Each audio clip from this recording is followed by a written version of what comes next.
Monsieur, bonjour. Quel lien peut-on établir entre le volume d'un polytope et son nombre de points entiers? Quelles opérations peut-on faire sur un polytope tout en préservant certaines propriétés? Nous allons tenter de répondre à ces questions dans l'exposé que je vous présente aujourd'hui. Le texte étudié s'intitule « Polytopes et points entiers ». Nous allons donc, dans une première partie, définir cette notion de polytope. Ensuite, nous nous intéresserons aux simplexes, des polytopes simples qui seront primordiales pour la suite de l'étude. Nous nous attaquerons ensuite à la définition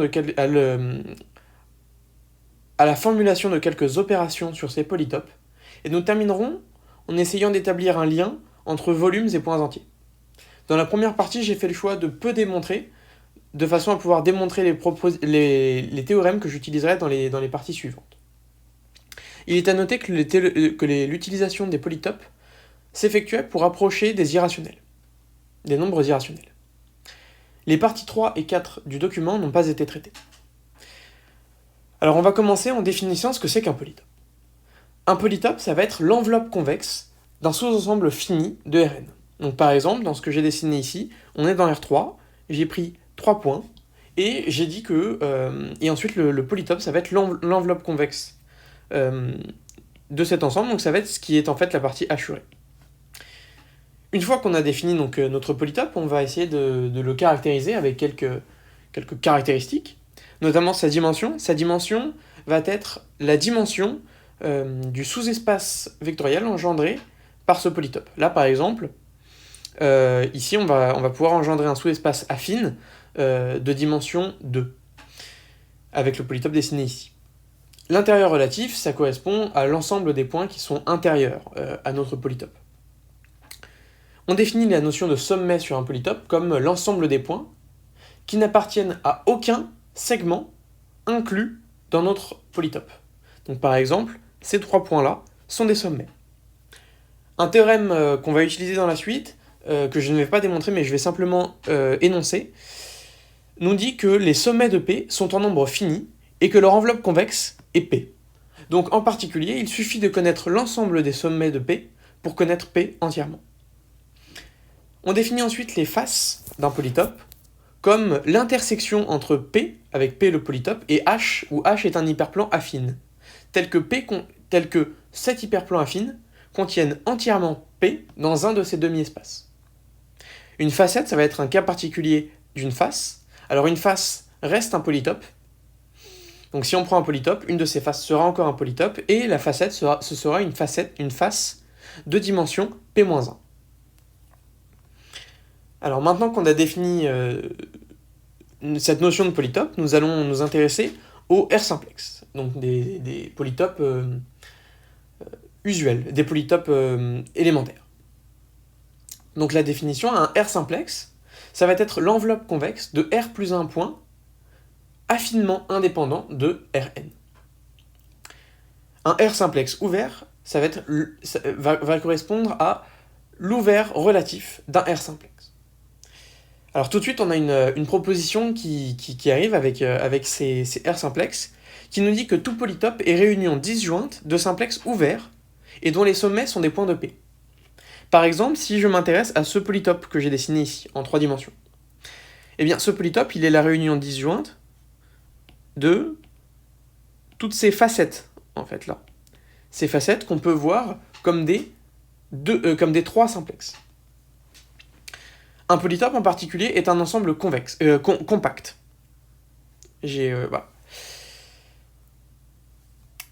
On définit ensuite le volume euclidien d'un n simplex. Donc ce volume euclidien est défini par cette formule-là, c'est-à-dire 1 sur n factoriel fois le déterminant avec S0, etc., Sn, les n plus 1 points qui vont définir, affinement indépendant, qui vont définir notre n simplex. Donc c'est n plus 1 sommet.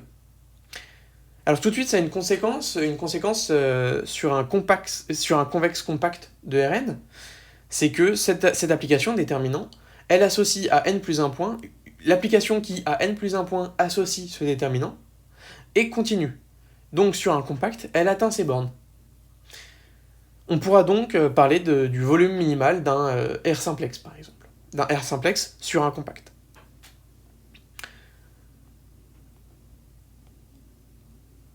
Maintenant, intéressons-nous aux points entiers d'un polytope. Alors, les points entiers des polytopes vont être l'ensemble des points à coordonnées entières. L'ensemble des points de Rn à coordonnées entières. Ensuite, on s'intéresse à la notion de base sur Zn. Alors, on a une notion de base sur Rn, maintenant on aimerait bien l'appliquer sur Zn. Donc, pour avoir une base sur Zn, il faut que tout vecteur de Zn s'écrive comme combinaison linéaire de x1, etc., xn, pour avoir donc x1, xn notre base. Tout vecteur de Zn doit s'écrire comme combinaison linéaire de ces vecteurs, mais combinaison linéaire entière. Alors on a une première proposition qui apparaît, donc si on prend x1, xn, une base de Rn, il y a équivalence entre ces trois propositions. Donc x1, xn est une base de Zn, c'est équivalent à dire que le déterminant dans la base canonique de notre famille vaut plus ou moins 1, mais c'est également équivalent à dire que le parallélépipède construit sur les vecteurs ne contient aucun point entier autre que la somme de i égale 1 à n des epsilon i xi, avec epsilon i qui appartient à 0,1. Alors je vais simplement montrer que la troisième proposition implique la première. J'ai choisi de démontrer celle-ci puisqu'on travaille sur les polytopes et leurs coordonnées entières, et donc là on travaille avec une certaine formulation géométrique de cette équivalence. Donc on suppose que le parallélépipède construit ne contient aucun point entier autre que la somme de i égale 1 à n des epsilon i xi, avec epsilon i appartient à 0,1, et on veut montrer que c'est une base de Zn. Alors pour ceci, on sait que c'est une base de Rn. Donc, ce qu'on va dire, c'est soit x, un vecteur de Zn. Ce vecteur-là, on sait qu'il existe somme de i égale 1 à n des lambda i, telles que somme des lambda i xi égale notre vecteur. Nous, pour montrer que x1, xn est une base de Zn, notre objectif, c'est de montrer que lambda i appartient à n pour tout n. Appartient à z, pardon, pour tout n. Pour tout i, voilà. Alors, ce point-là, il est à coordonnées entières. Maintenant, si on s'intéresse à la somme de i égale 1 à n de parties entières des lambda i, xi, il est aussi à coordonnées entières. Si maintenant je fais la différence des deux, j'obtiens que la somme de i égale 1 à n des lambda i moins partie entière de lambda i, xi. Mais ce vecteur-là, comme toutes ces coordonnées appartiennent à 0 inclus, 1 exclu, eh bien ce vecteur-là, il est construit sur les vecteurs et il appartient au parallélépipède, et donc on en déduit que, pour tout i, lambda i moins partie entière de lambda i égale soit 0, soit 1, mais on a montré que c'était strictement inférieur à 1, donc finalement égale 0. Mais dire que lambda i, c'est-à-dire que pour tout i, lambda i égale sa partie entière, et donc finalement pour tout i, lambda i appartient à z. Donc on a montré que la troisième proposition impliquait la première. On réutilisera dans la suite que le déterminant dans la base canonique vaut plus ou moins 1. Alors ces opérations, elles vont nous permettre d'effectuer quelques calculs, notamment la transformation d'un polytope entier. Alors effectivement, si on travaille avec un polytope entier, on aimerait bien savoir, un peu comme ce qu'on peut faire avec des matrices qui sont équivalentes, etc.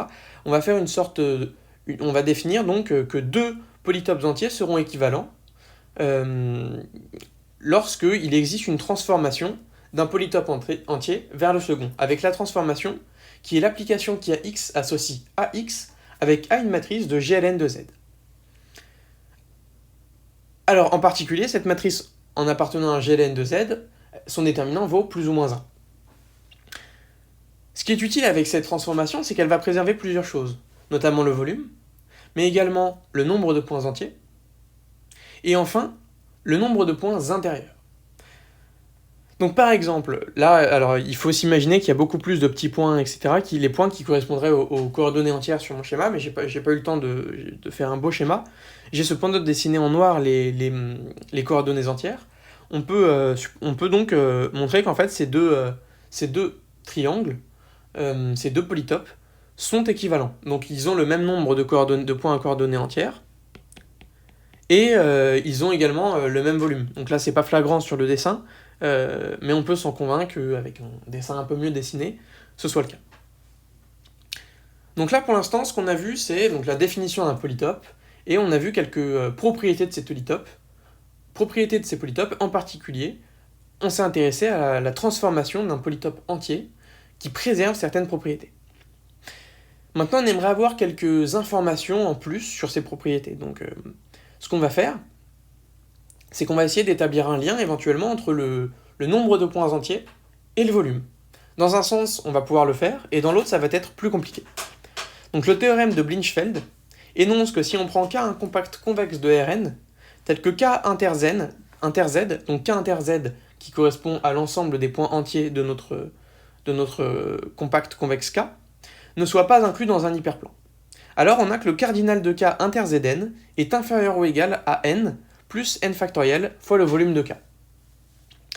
Alors, je ne vais pas démontrer ceci de manière très rigoureuse, je vais cependant montrer les grandes lignes.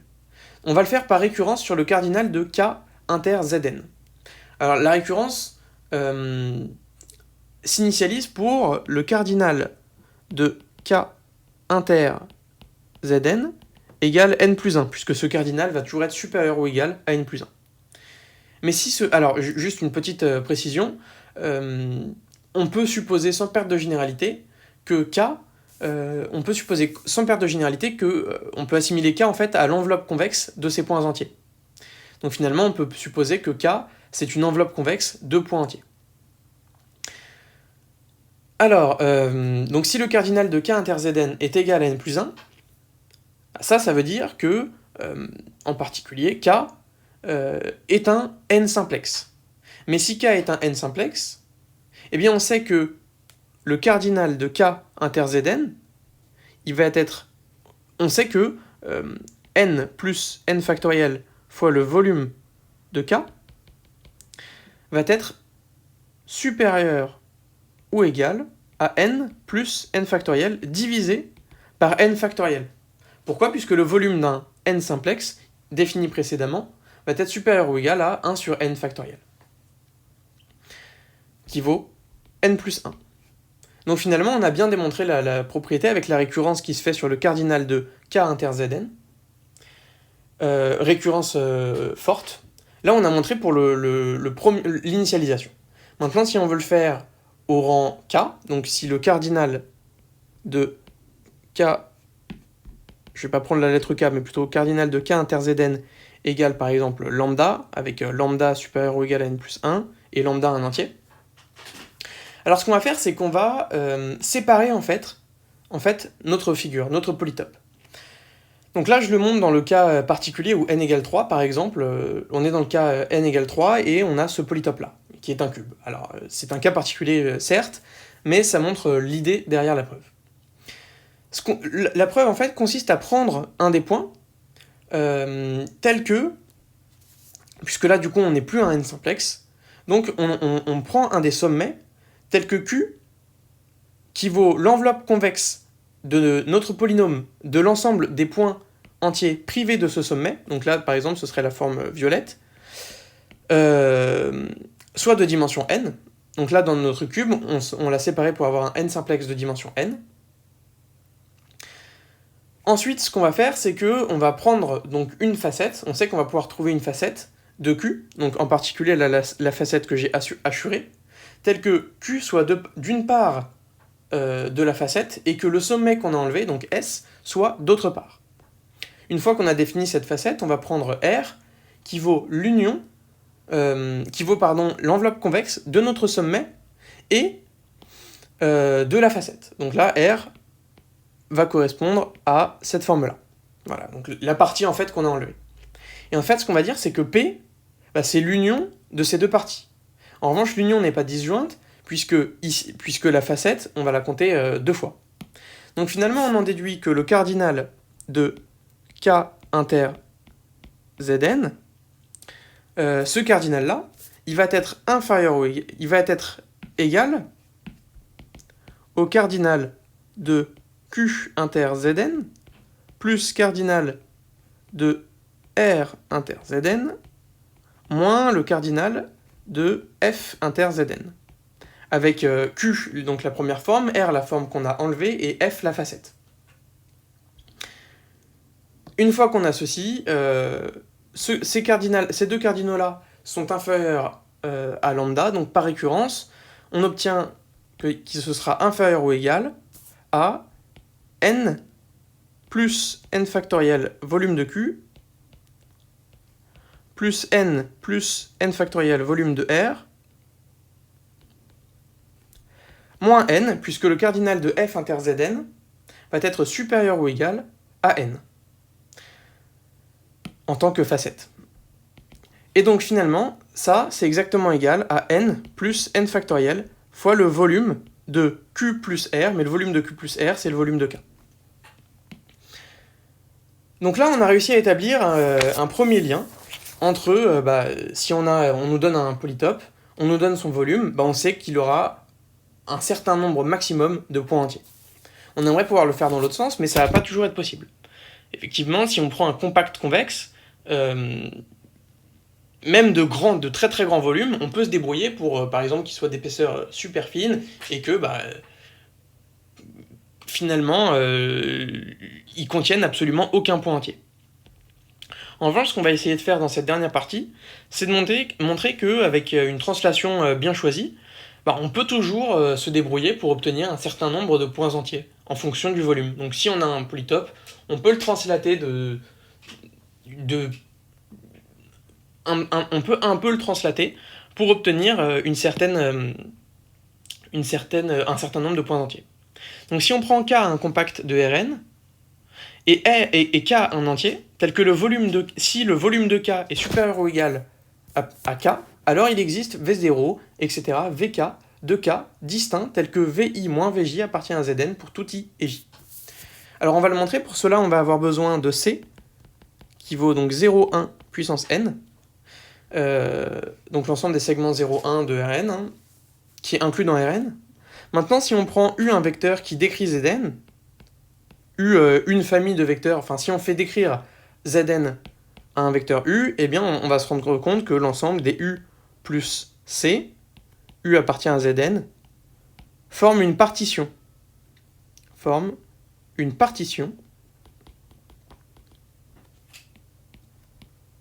de Rn.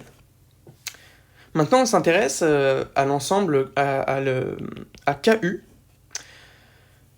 KU qui va être l'ensemble des X appartenant à C, tel que U plus X appartient à K. Alors, on peut définir ensuite le volume de K comme la somme des U appartenant à KU des volumes de KU. Puisque les U plus C forment une partition, K, on l'a séparé en plusieurs KU en fait. Maintenant, je vais faire le premier cas. Je ne traiterai pas le cas où il y a égalité, je vais simplement le faire qui se fait de manière... le cas avec égalité se fait avec une déformation de l'ensemble K. Donc sinon, si le volume de K est strictement supérieur à K, donc si K, je vais l'écrire dans l'autre sens, si K est strictement inférieur au volume de grand K, qui vaut la somme des U appartenant à KU, de l'intégrale sur Rn de l'indicatrice de KU par rapport à la mesure de Lebesgue, qui vaut donc, cette intégrale-là, finalement, on l'a fait uniquement sur C. Donc, et on peut intervertir les intégrales, donc finalement, ça vaut l'intégrale sur C de la somme des U appartenant à KU de l'indicatrice de KU, des lambda. Maintenant, on sait que l'intégrale sur C de 1, par rapport à la mesure de Lebesgue, ça vaut 1. Donc, en particulier, on sait qu'il existe un X appartenant à C, tel que la somme des U appartenant à Zn de l'indicatrice de KU de X est strictement supérieure à K. Puisque sinon, on aurait une contradiction avec cette ligne-là. Ensuite, ça veut simplement dire que X appartient à K plus 1 au moins, ensemble, KU. Mais donc, on peut trouver U0, etc., UK, distincts de Zn tel que Vj égale égale x plus uj appartient à K. Et donc on a montré le théorème. Alors on pourrait étendre toutes ces notions avec quelques symétries. Je ne vais pas avoir le temps de le faire aujourd'hui, mais donc je vous remercie de m'avoir écouté.